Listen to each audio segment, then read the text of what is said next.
اعوذ باللہ من الشیطان اللعین الرجیم بسم اللہ الرحمن الرحیم رب اشرح لی صدری ویسر لی امری واحلل عقدۃ من لسانی یفقہوا قولی ان اللہ وملائکتہ یصلون علی النبی یا ایھا الذین آمنوا صلوا علیہ وسلموا تسلیما۔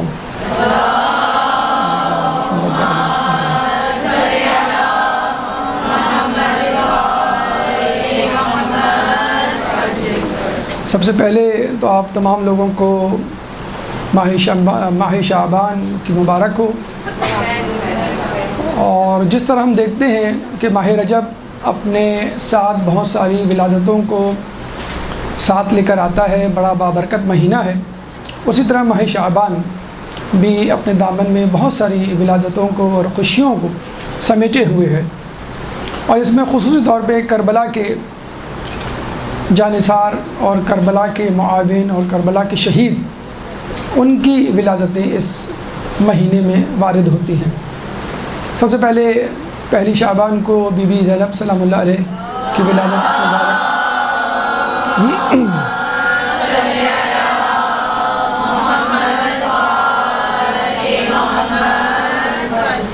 اس کے بعد 3 شعبان کو امام حسین مظلوم علیہ السلام کی ولادت۔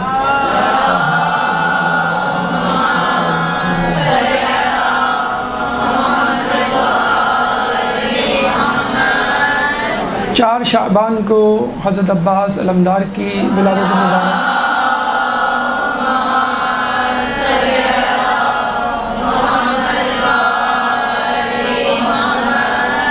7 شعبان کو جناب قاسم علیہ السلام کی ولادت۔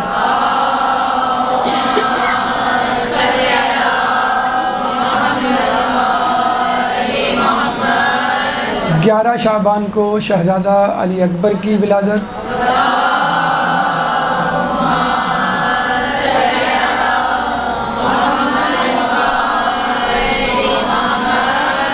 اور اس کے بعد سب سے اہم ولادت امام زمانہ عجل اللہ تعالی فرجہ۔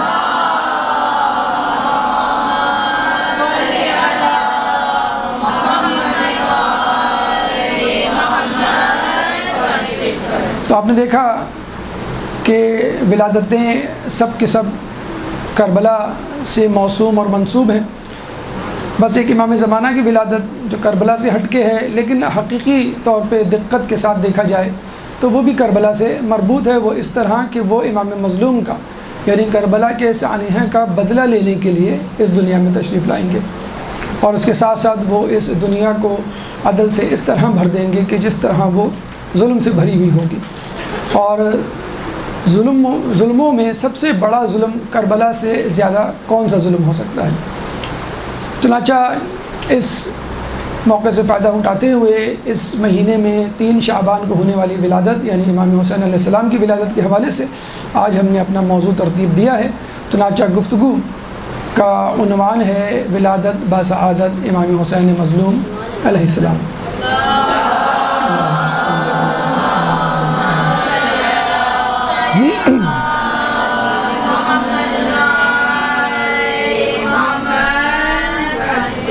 اللہ تعالیٰ نے انسانیت کی بقا اور ارتقاء کے لیے انبیاء اکرام اور مرسلین کا سلسلہ جاری کیا، اور اس کی اہمیت کا اندازہ آپ اس بات سے لگا سکتے ہیں کہ اللہ نے پہلے نبی بھیجا، پھر انسان پیدا کیا، اس کے بعد کتابیں نازل کی، اور پھر شریعتیں متعین کی، اور یہ سب کچھ اس لیے کیا کہ انسانیت گمراہ نہ ہو جائے۔ پھر ہم دیکھتے ہیں کہ انبیاء کا انکار کیا گیا، رسولوں کو رسوا کرنے کی کوشش کی گئی، اولیاء اللہ کو لعن طعن کا نشانہ بنایا گیا، اوصیاء انبیاء کی عصمت پر تہمت لگائی گئی، اور صدیقین کو جھٹلایا گیا۔ لیکن اس کے باوجود اللہ تعالیٰ نے اپنے انبیاء اور مرسلین کا سلسلہ منقطع نہیں کیا۔ یعنی اللہ کو یہ تو گوارا ہے کہ آدم علیہ السلام جنت سے نکالے جائیں، اللہ کو یہ بھی گوارا ہے کہ ابراہیم علیہ السلام آتش نمرود میں پھینکے جائیں، اللہ نے یہ بھی گوارا کر لیا کہ نوح علیہ السلام کی کشتی طوفانوں میں گر جائے، پھر اس کے بعد اللہ نے یہ بھی گوارا کیا کہ موسیٰ علیہ السلام دریائے نیل کے سامنے حیران و پریشان اور ششدر کھڑے رہے، اور اس کے بعد عیسیٰ علیہ السلام کا مصلوب ہونا بھی گوارا کیا۔ لیکن اللہ تعالیٰ نے یہ گوارا نہیں کیا کہ ہادیان الہی کے سلسلے کو منقطع کیا جائے۔ یہ الگ بات کہ انبیاء و مرسلین پر آنے والی آزمائشوں کے تحت ان کے حفظ و مراتب طے کیے گئے۔ چنانچہ ہم دیکھتے ہیں کہ اللہ تعالیٰ نے کسی کو کلیم اللہ کہا، کسی کو خلیل اللہ کہا، کسی کو مسیح کہا، اور کبھی چند رسولوں کو ایک دائرے میں محدود کر اولو العزم پیغمبر کا لقب عطا فرمایا، اور پھر اسی میں سے ایک نبی کو افضل و اعلیٰ تمام انبیاء تمام مخلوقات پر مقدم کیا، اور اس کو رحمت للعالمین احمد مصطفیٰ محمد مصطفیٰ صلی اللہ علیہ وسلم۔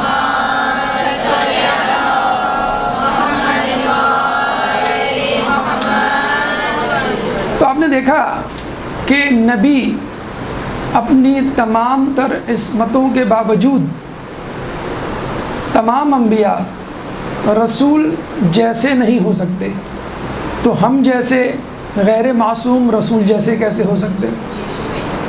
اس کے بعد ہم دیکھتے ہیں کہ انبیاء کی ترسیل، رسولوں کی آمد و رفت کی وجہ سے اقوام دو حصوں میں تقسیم ہو گئی۔ ایک معتقدین ہادیان الہی اور ایک منحرفین ہادیان الہی۔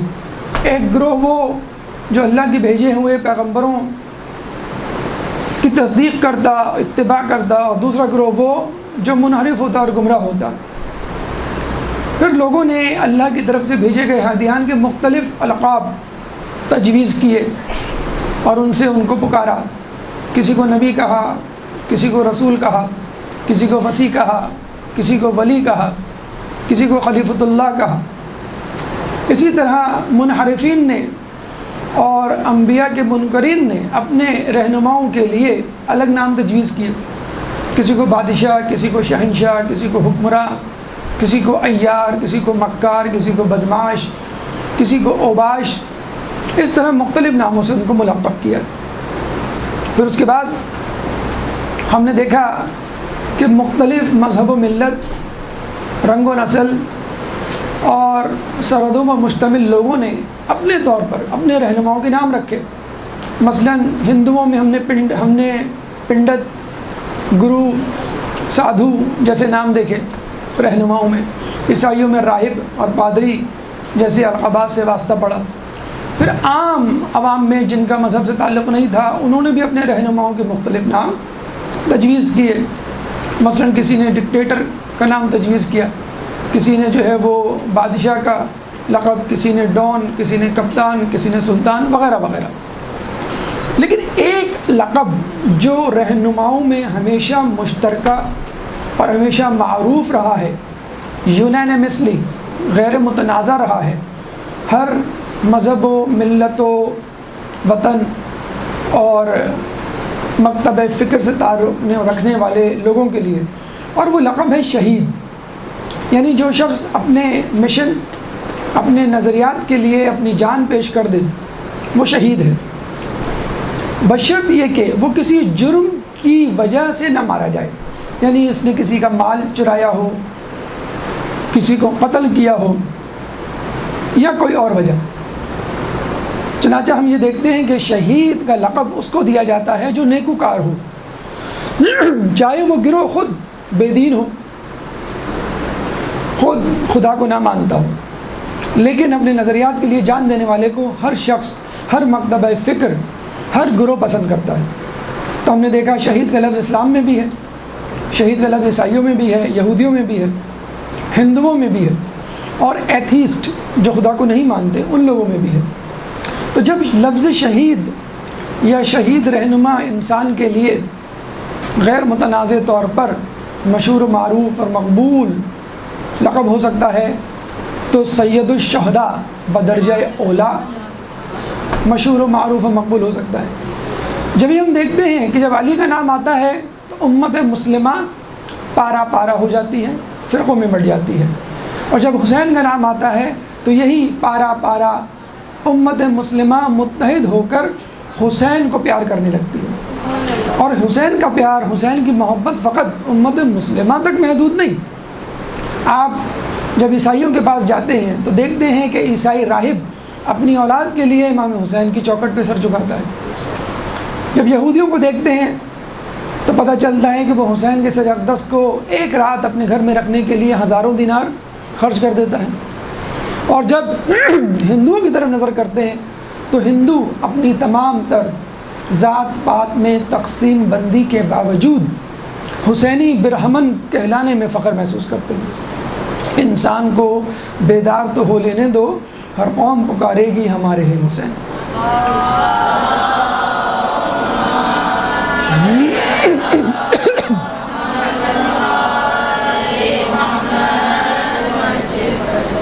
اور پھر اللہ تعالیٰ نے حسین مظلوم کو اس عظیم شہادت، اس عظیم قربانی کے عوض کچھ خاص عنایات مرحمت فرمائی۔ مثلا روایات کے مطابق آپ کو جو ایک خاص تمغہ جو آپ کے سینے پہ سجا، وہ یہ کہ آپ کی نسل میں مسلسل 9 امام قرار دیے، کسی کو یہ اعزاز حاصل نہیں ہوا۔ پھر اس کے بعد آپ کی قبر مطہر کی خاک شفا کہلائی، جس کی قبر کی خاک شفا ہو تو پھر اس کی دعا کیا ہوگی، اس کی دوا کیا ہوگی۔ پھر آپ کی قبر مطہر پر مانگے جانے والی دعا کو مقبول قرار دیا، تو جس کی قبر مبارک پر دعا مانگی جائے وہ دعا قبول ہو جائے، تو اگر وہ شخص خود کسی کے لیے دعا مانگے اور قیامت کے دن کسی گروہ کی شفاعت کرے تو پھر اس کی دعا کیوں نہیں قبول ہوگی۔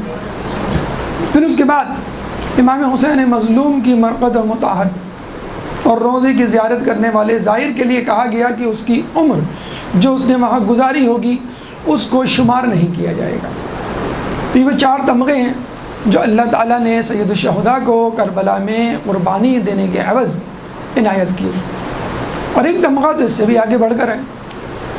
ایک دفعہ ایک صحابی ابی کعب رضی اللہ تعالیٰ عنہ رسول اللہ کی خدمت میں بیٹھے ہوئے تھے، اتنے میں حسین جو ابھی بچپن کی عمر میں تھے اندر داخل ہوتے ہیں۔ رسول اللہ بے ساختہ کہتے ہیں، مرحبا بکا یا ابا عبداللہ یا زین السماوات والارض، مرحبا اے ابا عبداللہ یا زین السماوات والارض، اے آسمانوں اور زمینوں کی زینت۔ ابی کعب جب یہ سنتے ہیں تو بہت حیران ہوتے ہیں، رسول اللہ سے پوچھتے ہیں کیا آپ کے سوا بھی کوئی ہے جو زمین و آسمان کی زینت ہو؟ رسول فرماتے ہیں ان الحسین ابن علی فی السماء اکبر منہ فی الارضین، بے شک حسین ابن علی آسمانوں میں زمین کی نسبت زیادہ بلند و بالا ہے۔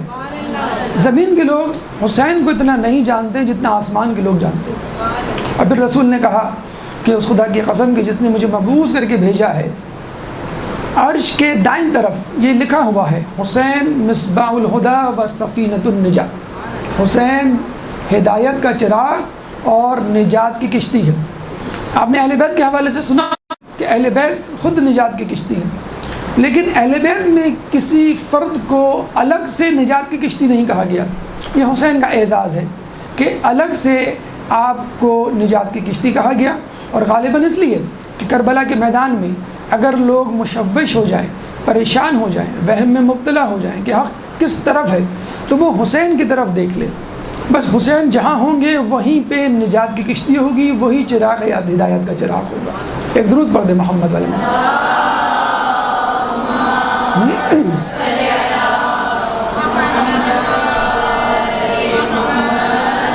اس پس منظر کے بعد آپ کے اذہان کو ان کی ہموار سطح کو جشن ولادت امام حسین کی طرف راغب کرنے کے لیے ولادت سے پہلے کے واقعات یا ولادت سے پہلے امام حسین مظلوم کی منزلت اور مرتبہ اور مقام کیا ہے اس کا تھوڑا سا بس یہ منظر آپ کے سامنے پیش کرنا چاہیں گے قبل از ولادت۔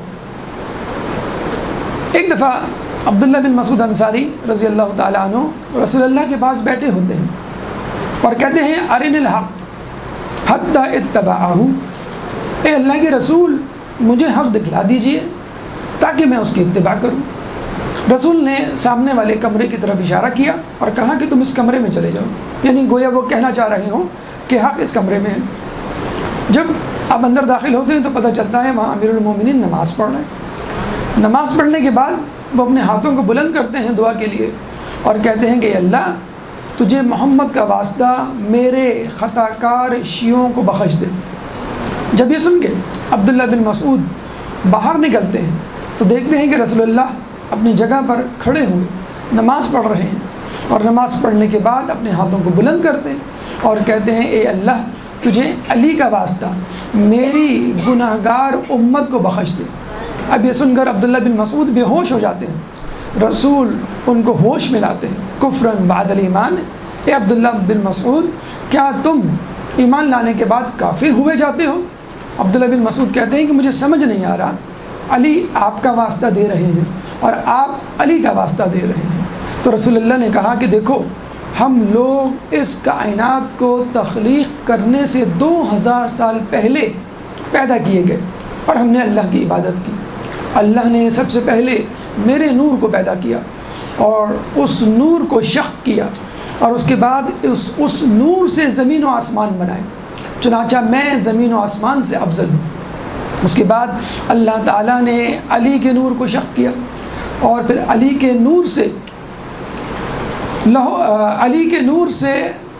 لوح و قلم پیدا کیے، عرش اور کرسی پیدا کی، چنانچہ علی کا مقام و مرتبہ عرش اور کرسی سے زیادہ افضل ہے۔ پھر اس کے بعد امام حسن علیہ السلام کے نور کو پیدا کیا اور اس نور کو شق کرنے کے بعد اس نور سے لوح و قلم کو پیدا کیا، چنانچہ حسن لوح و قلم سے زیادہ افضل ہے۔ اس کے بعد حسین کے نور کو پیدا کیا، اس نور کو شق کیا، اس نور سے جنت اور حور العین کو پیدا کیا، چنانچہ حسین جنت اور حور العین سے افضل ہے۔ جب حسین کے نور سے جنت جو کہ حسن کی انتہا ہے پیدا کیا جائے تو خود حسین کی انتہا کیا ہوگی۔ اس کے بعد ہم دیکھتے ہیں کہ پوری کائنات میں اندھیرا چھا جاتا ہے، فرشتے پریشان ہو جاتے ہیں کہ ہم نے اتنا زیادہ اندھیرا اپنی زندگی میں کبھی نہیں دیکھا، خدا را اس میں روشنی کر تاکہ ہم چیزوں کو دیکھنے کے قابل ہوں۔ اللہ تعالیٰ نے ایک نور کو پیدا کیا، اس میں روح کو ملایا اور پھر اس نور اور روح کے مجموعے کو، مغلوبے کو لے کر اس سے اللہ تعالیٰ نے روشنی کو پیدا کیا، جس سے یہ پوری کائنات روشن ہوئی اور آج تک روشن ہے۔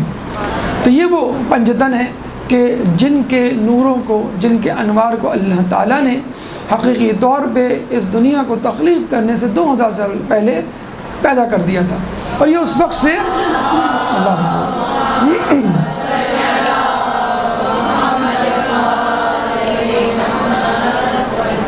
اللہ تعالیٰ کی تسبیح اور تقدیس میں مصروف ہے، جب اللہ تعالیٰ کی عبادت کا کوئی نام و نشان نہیں تھا۔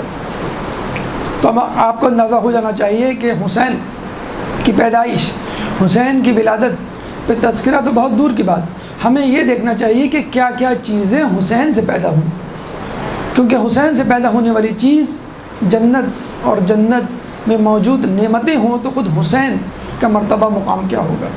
جنت جو ایک عام مومن کے لیے منزل ہے، اور وہ منزل خود حسین سے پیدا شدہ ہو۔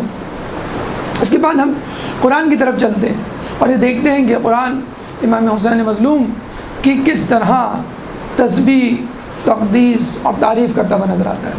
سورہ احقاف آیت نمبر 15، سورہ احقاف قرآن کا 46واں سورہ ہے، چیپٹر 46 ورس نمبر 15۔ اللہ تعالیٰ فرماتا ہے وَوَصَّيْنَا الْإِنسَانَ بِوَالِدَيْهِ إِحْسَانًا وَحَمَلَتْهُ أُمُّهُ كُرْهًا وَوَضَعَتْهُ كُرْهًا وَحَمْلُهُ وَفِصَالُهُ 30 شهرًا حَتَّى إِذَا بَلَغَ أَشُدَّهُ وَبَلَغَ 40 سَنَةً قَالَ رَبِّ أَوْزِعْنِي ان اشکر نعمتک التی انعمت علی و علی والدی وان اعمل صالحا ترضاہ انی تبت الیک وانی من المسلمین۔ سورہ اعقاف آیت نمبر 15 میں اللہ تعالیٰ فرماتا ہے وَوَصَّيْنَا الْإِنسَانَ بِوَالِدَيْهِ احسانا، کہ ہم نے انسان کو وصیت کی کہ وہ اپنے والدین کے ساتھ احسان کرے۔ کیوں احسان کرے؟ اس کا جواب اللہ فوراً دیتا ہے وَحَمْلَتْهُ وَحَمَلْتُهُ أُمُّهُ كُرْهًا، اس کی ماں نے اس کو اپنے پیٹ میں زحمت کے ساتھ رکھا، وَوَضَعَتْهُ كُرْهًا، اور پھر اس کو زحمت کے ساتھ پیدا کیا، وَحَمْلُهُ وَفِصَالُهُ 30 شهرًا، اور مدت حمل اور مدت رضاعت یعنی دودھ پلانے کی مدت 30 مہینے ٹھہری۔ پھر اس کے بعد قال رب اوزعنی، اے اللہ تو مجھے اس بات کی توفیق دے۔ اچھا، وحملہ وفصالہ 30 شہرا، مدت حمل اور مدت رضاعت 30 مہینے ٹھہری، حتیٰ اذا بلغ اشدہ، حتیٰ کہ وہ اپنی طاقت کو پہنچ گیا، وبلغ 40 سنہ، اور وہ 40 سال کا ہو گیا۔ پھر اس نے کیا کہا؟ قال رب اوزعنی، اے اللہ تو مجھے توفیق دے، ان اشکر نعمتک التی، کہ میں ان نعمتوں کا شکر ادا کروں، انعمت علی، جو میرے اوپر تو نے نازل کی، وعلی الوالدی، اور میرے والدین پہ نازل کی، وان اعمل صالحا ترضاہ، اور مجھے ایسے اعمال صالح کرنے کی توفیق دے کہ جس سے تو راضی ہو جائے، وَأَصْلِحْ لِي فِي ذُرِّيَّتِي، اور میری ذریت میں بھی صالحیت قرار دے، یعنی ان کو بھی صالح بنا، انی تبت الیک، میں تیری طرف متوجہ ہوں، وانی من المسلمین، اور میں مسلمانوں میں سے ہوں۔ اللہ تعالیٰ یہاں پر ایک ایسے شخص کا تذکرہ کر رہا ہے کہ جس کو اس کی ماں نے پیٹ میں رکھا، پھر جنا، اور پھر اس کی خوراک کا بندوبست کیا، یعنی اس کو دودھ پلایا، حتیٰ کہ وہ بڑا ہو گیا، پھر 40 سال کا ہو گیا۔ دیکھیے اس آیت میں اللہ تعالیٰ نے ماں کے جو 3 درجے ہیں ان کی وجوہات بیان کر دی، یعنی حمل، مدت حمل، پیٹ میں رکھنا، یہ خود ایک زحمت ہے جو ماں 9 مہینے تک برداشت کرتی ہے۔ پھر اس کے بعد وضع، یعنی اس کو پیدا کرنا، پیدائش، یہ خود ایک زحمت، مشقت ہے، اور پھر رضاعت، اس کو دودھ پلانا۔ اور رسول کے پاس جب ایک شخص آیا اور وہ کہتا ہے کہ ماں کو 3 درجہ فضیلت کیوں حاصل ہے، تو رسول اللہ نے یہی 3 وجوہات بتلائیں۔ اور اس کے بعد وہ شخص اپنے ماں باپ کے لیے دعا کرتا ہے، اپنے لیے دعا کرتا ہے کہ مجھ کو شکر ادا کرنے کی توفیق عطا فرما، میرے ماں باپ کو شکر ادا کرنے کی توفیق عطا فرما، ان نعمتوں کے عوض جو مجھ پر اور میری ماں پہ نازل کی تو نے، اور پھر مجھے نیک اعمال کرنے کی توفیق دے، اور پھر میری ذریت یعنی میری نسل میں بھی نیک اعمال رکھ دے اور ان کو بھی صالح بنا۔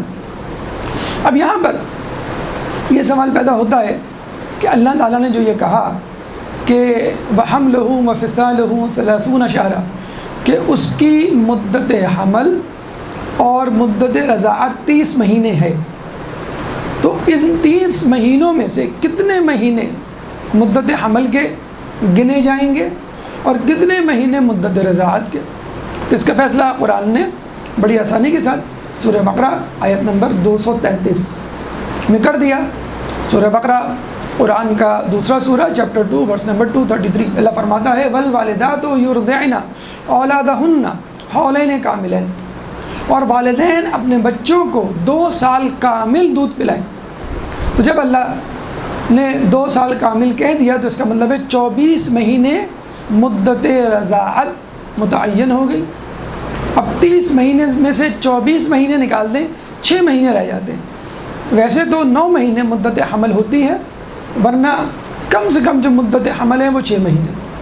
علماء اعلام نے جب تحقیق کی تو پتہ چلا کہ تاریخ انبیاء میں 2 نبی ایسے گزرے ہیں کہ جن کی مدت حمل 6 مہینے ٹھہری، ایک حضرت یحییٰ علیہ السلام اور ایک حضرت عیسیٰ علیہ السلام۔ لیکن ذیشان درجبادی اس معاملے میں ایک تحقیق سامنے لاتے ہیں اور یہ کہتے ہیں کہ یہ آیت حضرت یحییٰ علیہ السلام اور حضرت عیسیٰ علیہ السلام پر جزوی طور پہ تو تطبیق ہو سکتی ہے، جزوی طور پہ تو وہ اس کے مصداق قرار دیے جا سکتے ہیں، لیکن کلی طور پہ نہیں، کہ وہ آیت میں موجود تمام شرائط اور خصوصیات میں پورا نہیں اترتے۔ بلا شبہ دونوں نبی، دونوں انبیاء 6 مہینے اپنی ماؤں کے رحم میں رہے، لیکن ہم یہ دیکھتے ہیں کہ یحییٰ علیہ السلام 40 سال کی عمر کو نہیں پہنچے اور اس سے پہلے وہ قتل کر دیے گئے اور شہید ہو گئے۔ تو یہاں جو لفظ آیا ہے وَبَلَغَ 40 سنہ، کہ وہ جب وہ 40 سال تک پہنچ گیا، تو یحییٰ علیہ السلام 40 سال تک نہیں پہنچے۔ جب ہم عیسیٰ علیہ السلام کی بات کرتے ہیں تو وہ بھی 40 سال تک نہیں پہنچے اور 33 سال کی عمر میں آسمانوں پر اٹھا لیے گئے۔ اور نہ صرف یہ کہ یہ شرط پوری کرتے ہوئے نظر نہیں آتے عیسیٰ علیہ السلام، بلکہ دوسری ایک اور شرط کہ جس میں لکھا ہوا ہے وَعَلَى الْوَالِدَيَّ، مجھ پر اور میرے والدین پر نعمتوں کا جو تو نے انزال کیا ہے اس کا شکر ادا کرنے کی توفیق عطا فرما۔ تو عیسیٰ علیہ السلام کے والدین میں سے ماں تو تھی، باپ نہیں تھا، تو عیسیٰ علیہ السلام یہاں پر 2 شرطیں پوری کرتے ہوئے نہیں نظر آتے۔ تو امام حسین علیہ السلام کے بارے میں کہا جاتا ہے کہ وہ 6 مہینے رحم مادر میں رہے، اس کے بعد ان کے والد بھی تھے، والدہ بھی تھی، اور کیا ہی والد کیا ہی والدہ۔ اس کے بعد ہم دیکھتے ہیں کہ جب وہ دعا کرتے ہیں رب اصلح لی واصلح لی فی ذریتی، کہ میری ذریت کو بھی صالح قرار دے، تو حسین کی نسل سے 9 اماموں کا مسلسل آنا اس بات کی دلیل ہے کہ حسین کی نسل سے زیادہ صالح اور نیکوکار اولاد اور معصوم اولاد کسی کی نہیں تھی۔ تو یہ آیت سورہ احقاف کی آیت نمبر 15 امام حسین علیہ السلام کے حمل، ان کی ولادت اور ان کی سیرت پہ مکمل طور پہ تطبیق ہوتی ہے۔ اب آئیے ہم چلتے ہیں ولادت کے جشن کی طرف اور یہ دیکھتے ہیں کہ زمانے میں امام حسین کی ولادت کا جشن کیسے منایا گیا۔ ابھی آپ کے سامنے عرض کیا گیا کہ رسول نے فرمایا کہ ان الحسین ابن علی فی السماء اکبر منہ فی الارضین، کہ حسین کا مرتبہ مقام آسمانوں میں زمین کی بنسبت کہیں زیادہ بلند مقام ہے۔ اور واقعی ہم یہ دیکھتے ہیں کہ آپ کی ولادت کا جشن آسمانوں پر زیادہ بہترین طریقے سے اور جسے کہتے ہیں کہ پرجوش طریقے سے منایا گیا بنسبت زمین کے۔ اللہ تعالیٰ اس سلسلے میں 4 قسم کے فرشتوں کو متحرک کرتا ہے اور ان پر حکم جاری کرتا ہے۔ پہلے قسم کے فرشتے وہ جن کو ہم مسئول فرشتے کہہ سکتے ہیں، یعنی وہ فرشتے جن کے اوپر کچھ ذمہ داریاں ہیں، جنت، دوزخی اور دیگر۔ پھر اس کے بعد دوسرے قسم کے فرشتے مقرب فرشتے، یعنی جو اللہ سے قریب ہیں اور تمام فرشتوں سے افضل ہیں، جیسے جبرائیل علیہ السلام ہیں، اسرافیل علیہ السلام ہیں، میکائیل علیہ السلام ہیں۔ پھر اس کے بعد تیسرے قسم کے فرشتے معتوب فرشتے، کہ اللہ تعالیٰ نے ان کو سزا دی تھی ترک اولا یا خطا یا لغزش کی بنیاد پر، اور انہوں نے اس جشن سے، اس ولادت سے کیسے استفادہ کیا، اس کا تذکرہ ابھی آپ کے سامنے آئے گا۔ پھر اس کے بعد متفرق یا مؤخر فرشتے جو حسین علیہ السلام کی ولادت کے بعد اس دنیا میں تشریف لائے۔ سب سے پہلے اللہ تعالیٰ مسئول فرشتوں کو حکم دیتا ہے، اور مسئول فرشتے میں سب سے پہلے جنت کے فرشتے، جنت کے داروغہ، جنت کا محافظ فرشتہ جس کا نام رضوان ہے، اس کو اللہ تعالیٰ حکم دیتا ہے کہ تم جنت کی تزئین و آرائش کرو، اور حور کو حکم دیتا ہے کہ تم اپنا بناؤ سنگھار اور بڑھا دو، کیونکہ میرا حسین اس دنیا میں آنے والا ہے۔ چنانچہ جنت کو جو پہلے ہی سے خوبصورت، پہلے ہی سے دیدہ زیب، پہلے ہی سے مسحور کن ہوتی ہے، اس میں مزید خوبصورتی، مزید تزئین و آرائش کا اضافہ کیا جاتا ہے۔ پھر اس کے بعد اللہ تعالیٰ دوزخ کے فرشتے مالک سے مخاطب ہوتا ہے اور کہتا ہے کہ تم جہنم کے شعلوں کو بجھا دو۔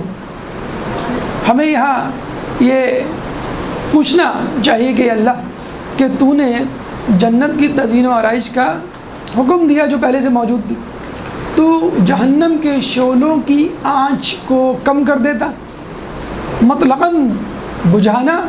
اس کا مطلب ہے کہ اللہ تعالیٰ نہیں چاہتا تھا کہ حسین کی ولادت کے وقت جہنم کے شعلے بلند ہوں یا جہنم کا تذکرہ ہو۔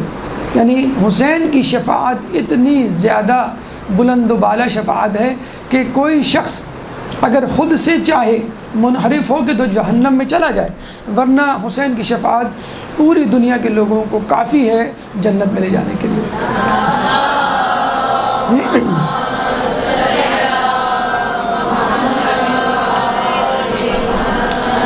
یہ وہ جہنم ہے کہ جس کے شعلوں کو 1000 سال تک دہکایا گیا تو اس کے شعلے سفید ہوئے، پھر 1000 سال تک دہکایا گیا تو اس کے شعلے سرخ ہوئے، پھر 1000 سال تک دہکایا گیا تو اس کے شعلے سیاہ ہوئے۔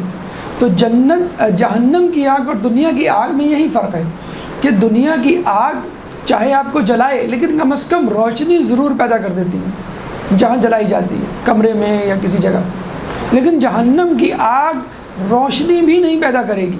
تو جو لوگ وہاں جل رہے ہوں گے وہ اندھیرے میں ہوں گے، اور آپ نے دیکھا ہوگا خود اندھیرا اگر کوئی اور تکلیف نہ ہو تو انسان کے لیے وحشت پیدا کر دیتا ہے۔ بالکل اسی طرح جس طرح پنجتن میں سے 4 کو پیدا کرنے کے بعد اللہ نے اس کائنات میں اندھیرا پھیلا دیا، اور پھر بعد میں بی بی کا نور پیدا ہوا، اس سے جو روشنی پیدا ہوئی اس سے پوری کائنات نظر آنے لگی۔ چنانچہ جہنم اور جنت کے داروغہ کو باری باری کہہ دیا گیا کہ تمہیں حسین کی ولادت کی تیاری کرنی ہے، جنت کو سجانا ہے اور جہنم کو بجھانا ہے۔ پھر اس کے بعد اللہ جنت کی سب سے خوبصورت حور جو جنت کے سب سے بلند و بالا محل میں رہتی ہے اس کو حکم دیا۔ کیا حکم دیا؟ ہونا تو یہی چاہیے کہ جس طرح باقی حوریں اور باقی جنت بن سنور رہی ہے تم بھی تزئین و آرائش کرو، نہیں، اس حور جس کا نام لایا تھا، لام عین یا الف حمزہ، لایا کو حکم دیا کہ تم فوراً اپنا محل چھوڑو اور زمین کی طرف پرواز کرو اور وہاں میرے حسین کی ولادت میں مدد کرو۔ چنانچہ لایا اپنا بلند و بالا مقام چھوڑ کر زمین کی طرف روانہ ہو جاتی ہے۔ اس کے بعد 3 مقرب فرشتوں کو اللہ حکم دیتا ہے کہ تم لوگ اپنے اپنے ساتھ 1000 دستے فرشتوں کے لے جاؤ زمین کی طرف، جس میں جبرائیل علیہ السلام، اسرافیل علیہ السلام اور میکائیل علیہ السلام شامل ہوتے ہیں۔ تو تینوں کو 1000 دستے یا قبیلے فرشتوں کے دیے گئے، اور ہر دستے میں یعنی ہر قبیلے میں 1,00,000 فرشتے موجود تھے۔ تو آپ جان سکتے ہیں کہ اتنی بڑی فوج آسمان سے زمین کی طرف رخ کر رہی ہے۔ لوگ فرشتے یہ سوچ رہے تھے کہ کہیں دنیا میں قیامت تو نہ آ گئی، تباہ ہونے تو نہیں جا رہی دنیا۔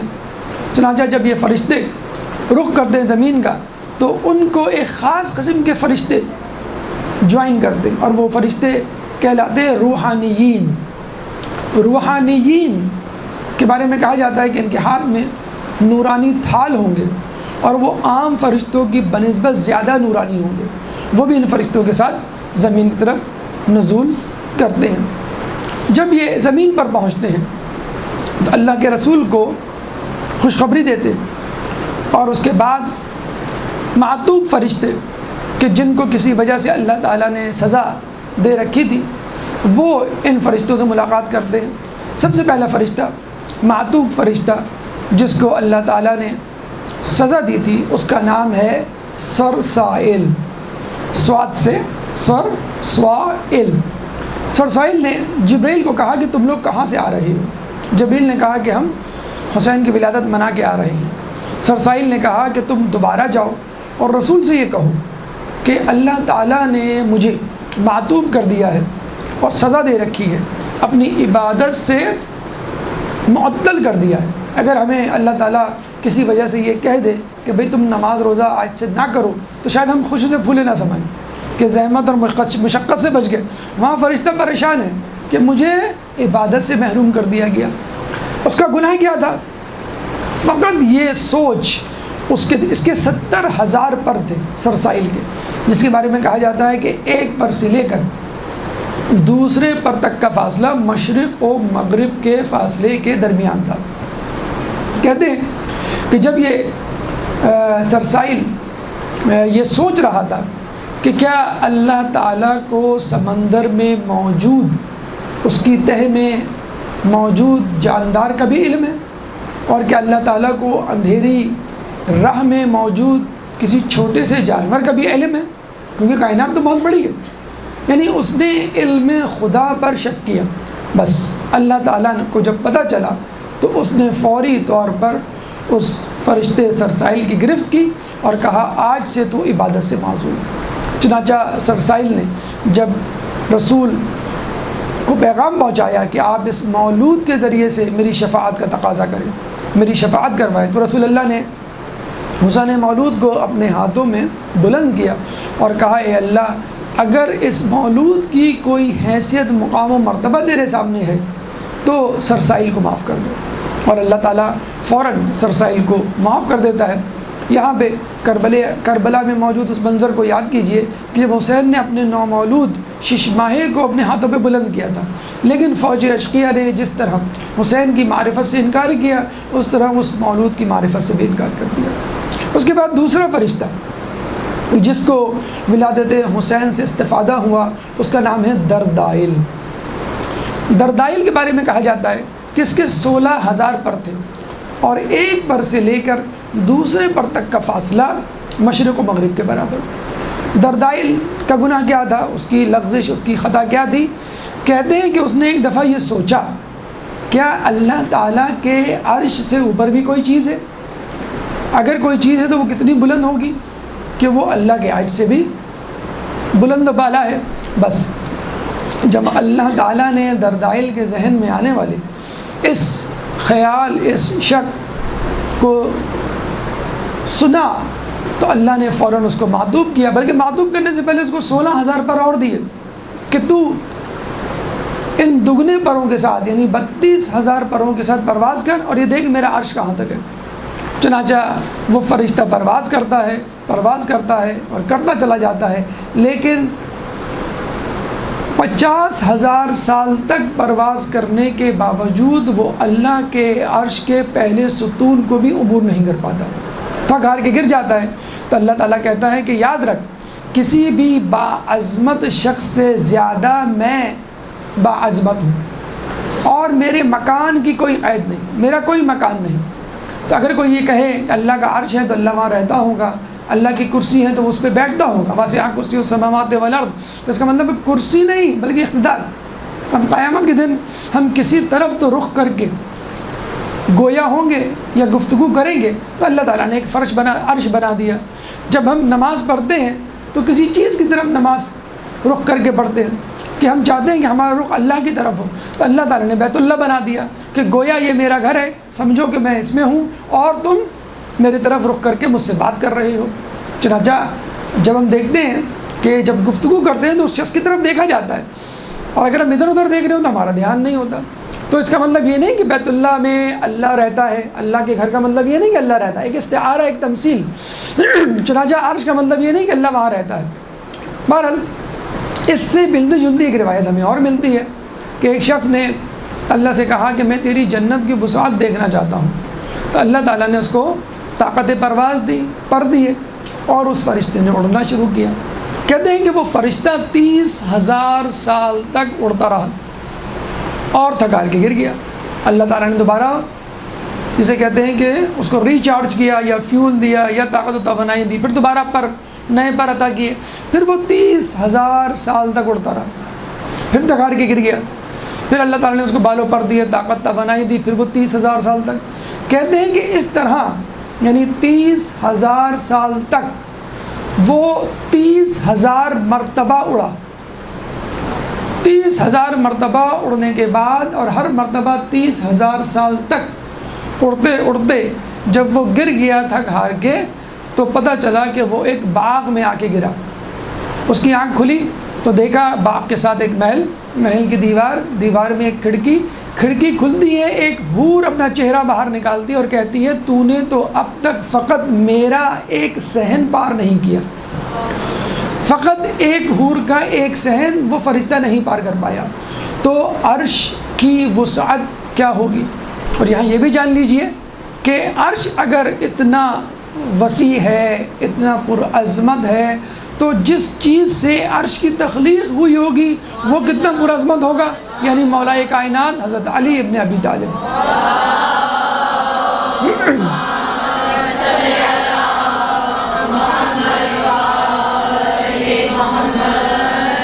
تو بس جو فرشتہ عرش پر شک کرنے کی وجہ سے قابل سزا ٹھہرا، تو وہ شخص قابل سزا کیوں نہیں ٹھہرے گا جو خود علی کی امامت پر شک کرے۔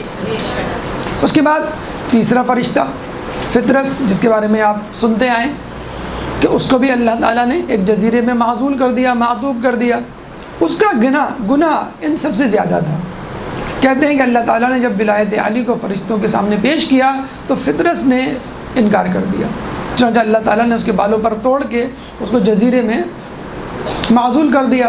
کہتے ہیں کہ جب جبرائیل زمین کی طرف جا رہے تھے تو فطرس نے کہا خیریت، کیا قیامت آ گئی ہے؟ جبرائیل نے کہا نہیں، رسول کا بیٹا حسین ابن علی پیدا ہوا ہے اور ہم اس کے جشن کے لیے جا رہے ہیں اور رسول کو مبارکباد دینے کے لیے یہ قافلہ میرے ساتھ ہے۔ تو فطرس اس موقع سے فائدہ اٹھاتا ہے۔ آپ کو معلوم ہے جب بھی جشن یا کوئی اہم خوشی کا دن ہو تو حکومت اپنے ملک میں موجود قیدیوں کی سزا میں تخفیف کر دیتی ہے، بلکہ بعض لوگوں کی سزا تو معاف بھی کر دیتی ہے۔ چنانچہ فطرس اور دیگر فرشتوں نے یہ سوچا یہ بہترین موقع ہے، سرسائل اور دردائل کو سزا جسے کہتے ہیں کہ اسے معافی مل گئی تھی۔ فطرس نے کہا کہ مجھے بھی لے چلو تاکہ میں بھی رسول اللہ سے استدعا کروں۔ شاید اس نے ساتھ چلنے کا اندیہ اس لیے ظاہر کیا کہ اس کا گناہ سرسائل اور دردائل سے زیادہ تھا۔ ان دونوں نے فقط یہ کہا کہ آپ ہمارے لیے دعا کروا دیجئے گا، لیکن فطرس نے کہا کہ نہیں، مجھے خود جانا ہے۔ چنانچہ جب جبرائیل نے فطرس کو اپنے پروں پہ بٹھا لیا تو جب سرسائل اور دردائل کے پر اتنے وسیع کے مشرق و مغرب تک پھیلے ہوئے تو خود جبرائیل کے پر، کہتے ہیں کہ جب جبرائیل اپنے پر کھولتے ہیں تو پورا آسمان ڈھک جاتا ہے، اور اتنے طاقتور جسے کہتے ہیں کہ پر ہیں، وہ بتلاتے ہیں کہ ایک دفعہ قوم لوط پہ جب عذاب ڈالا گیا، مجھے کہا گیا کہ ان کی بستی کو الٹ دو، تو میں نے ایک پر سے قوم لوط جس بستی میں رہتی تھی اس بستی کو اٹھایا آسمان تک اور پھر اس کو زمین پر پٹخ دیا، اور وہ تمام بستی ہلاک ہو گئی۔ اتنے طاقتور پر جبرائیل علیہ السلام کے، لیکن اس کے باوجود کہتے ہیں کہ جنگ خیبر میں جب علی نے مرہب کو تلوار ماری اور مرہب دو ٹکڑے ہوا اور علی کی تلوار زمین تک پہنچی تو اللہ نے مجھے فوراً کہا کہ اے جبرائیل فوراً زمین تک پہنچو اور علی کی تلوار زمین تک لگنے سے پہلے اپنے پر بچھا دو، ورنہ علی کی تلوار اتنی غضبناک ہے کہ وہ زمین کو دو ٹکڑے کر دے گی۔ تو جبرائیل کہتے ہیں کہ مجھے وہ جو ضربت ذوالفقار پڑی وہ اتنی شدید تھی اور اس سے اتنی زیادہ شدید تکلیف ہوئی کہ اتنی تکلیف تو مجھے قوم لوط کی آبادی اور ان کے ٹکڑے کو آسمان تک اٹھانے میں تکلیف اتنی نہیں ہوئی تھی۔ اور یہ بھی کہا جاتا ہے کہ دوسری طرف خود میکائیل نے علی کا بازو پکڑ لیا تھا، ورنہ علی اس وقت اتنے غضب میں تھے کہ ان کی تلوار زمین کے خود دو ٹکڑے کر دیتی۔ بہرحال فطرس جب پہنچتا ہے رسول اللہ کی بارگاہ میں تو رسول اللہ اس دفعہ دعا نہیں کرتے جس طرح سرسائل اور دردائل کے لیے کیا، غالباً اس کی وجہ یہی تھی کہ فطرس کا گناہ بڑا تھا۔ چنانچہ رسول اللہ نے فطرس کو یہ کہا کہ تم اپنے جسم کو حسین کے جھولے سے مس کرو۔ چنانچہ فطرس نے جب اپنے جسم کو فطرس کے حسین کے جھولے سے مس کیا تو طاقت و توانائی دوبارہ آ گئی، خون کا دوران بڑھ گیا اور ان کے بالوں پر دوبارہ آ گیا۔ غالباً یہاں پہ ایک سوال یہ پیدا ہوتا ہے کہ رسول یہ بھی تو کہہ سکتے تھے کہ تم حسین کے جسم سے اپنے جسم کو مس کرو، لیکن شاید وہ ہمارا خیال کرتے ہوئے کہ جب حسین اس دنیا سے چلے جائیں گے اور ان کا روزہ مبارک بنے گا اور ان کے چاہنے والے ان کی زیارت کو آئیں گے تو وہ اپنے جسم کو حسین کی زری سے مس کریں گے۔ تو جس طرح فطرس کے پر حسین کے جھولے سے مس کرنے پر واپس آ گئے اور اس کو نئی حیات مل گئی، اسی طرح حسین کا چاہنے والا جب حسین کی ذریعے سے اپنے جسم کو مس کرے گا تو اس کے سارے گناہ دھل جائیں گے اور اس کو نئی حیات مل جائے گی۔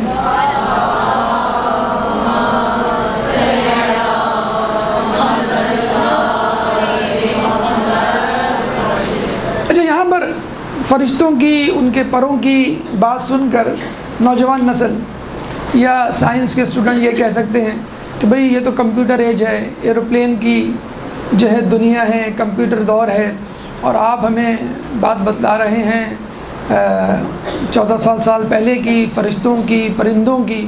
اب تو بلٹ ٹرین آ گئی ہیں جو کہ ایروپلین سے زیادہ اسپیڈ رکھتی ہیں۔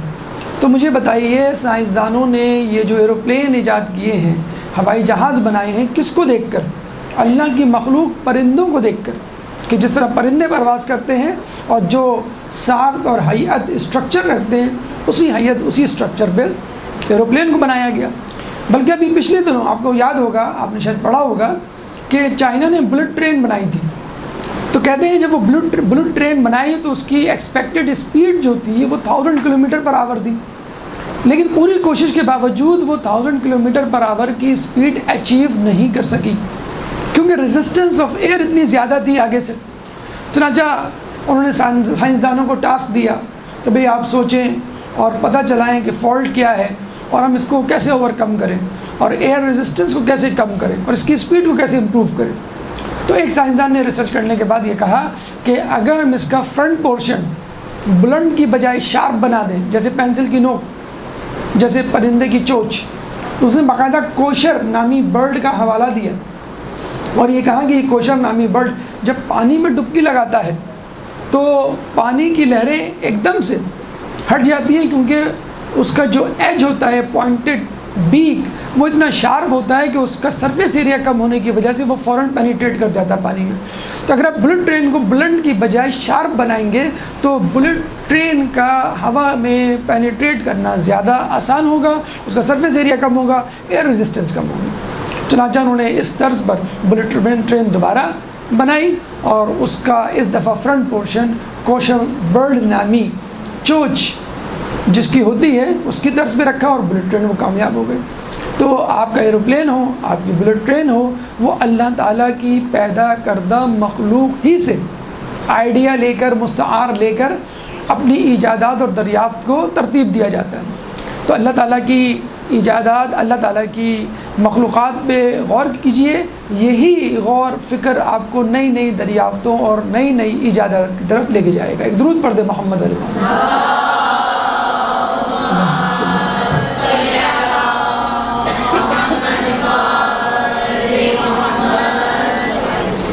اچھا، اب ہم آتے ہیں ان فرشتوں کے بعد جو حسین ابن علی کی ولادت کے بعد آئے۔ مثلا کہتے ہیں کہ ایک فرشتہ آپ کی ولادت کے بعد بحر اعظم پر آتا ہے اور